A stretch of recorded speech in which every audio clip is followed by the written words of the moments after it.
Hello and welcome to another update video about Solana. I think it deserves another update due to price action that we're seeing here at the moment. We had a breakout of the descending wedge. Price actually didn't come down lower.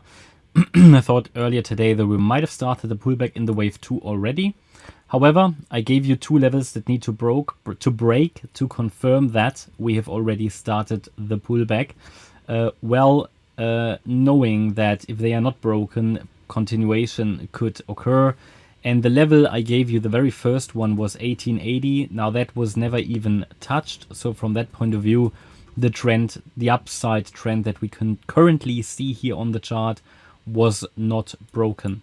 So from that point of view, all we can do at this stage is to move up the support areas together with the price, because we are looking at the moment at a possible leading diagonal. We've got 5 waves up now.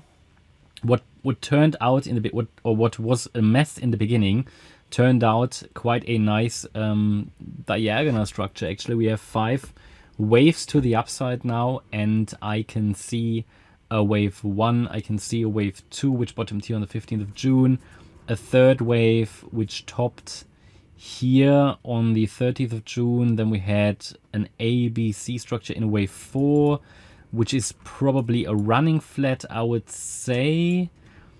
Oh no, you can't even, yeah, okay, maybe roughly. This is a bit of a strange one, this spike here. So you might get away calling it a running flat, but it doesn't really make any difference to the analysis. And now we've got 3 waves up in wave 5 as well, clearer 5 waves up. So yeah, this could still be here our wave 1, but the trend is not broken, and we might actually reach now that next resistance area we have on the chart, which is 2230, 2240. Resistance because we had resistance here before on the 4th of June. That is one of the spikes, structural resistance. I don't think it's massive resistance. It's just this last swing high, really, which is quite obvious though. So maybe we see a little bit of a reaction to that level. Above that, we've got 2330. So what we've done here is just to highlight really the relevant spikes that we had. And then $24. Yeah, I mean, 24 of all of them is probably the most relevant one. We had reaction here, here, here, here. So yeah, I think $24 is the most relevant resistance level, but would surprise me if we go up there straight away in one go.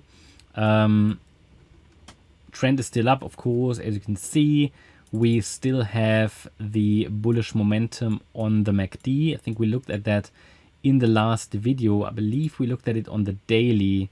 Let me just go to the daily chart, and we saw a possible bullish cross.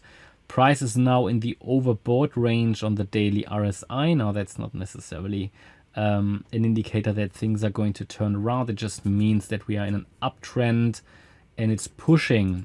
It's pushing even on the 4-hour here. MACD is still pushing, but we start to see bearish divergences on the 4-hour chart now, with lower highs on the relative strength index and on the MACD as well, whereas price is making higher highs. So I explained to you before that this is not an impulse. This can only really be a leading diagonal. I mean, anything is possible, but we have to look for the most likely structures. In a diagonal, you have the challenge that you don't really have targets, which is different from ending diagonals where you actually have possible targets. But leading diagonals, they are running until they get exhausted.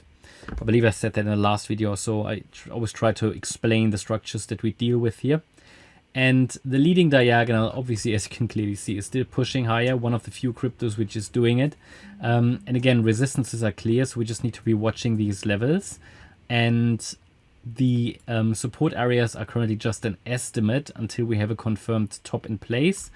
I think the relevant level that needs to break to the downside that we can consider the wave 2 unfolding has now shifted to the last swing low.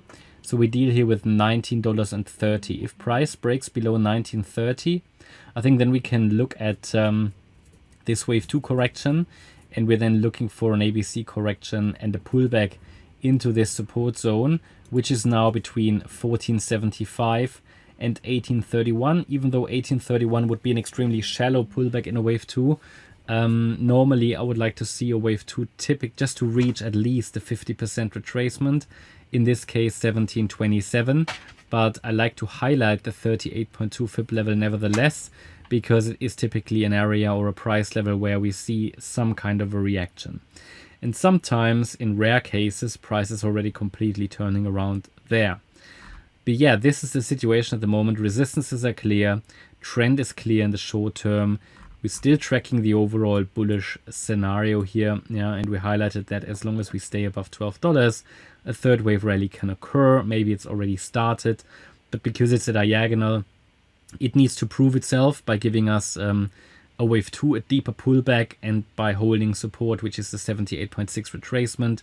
Then we can have more confidence that it has indeed bottomed. And if it then rallies above the first 5-wave move to the upside, we have confirmation. Until then, another low cannot be ruled out.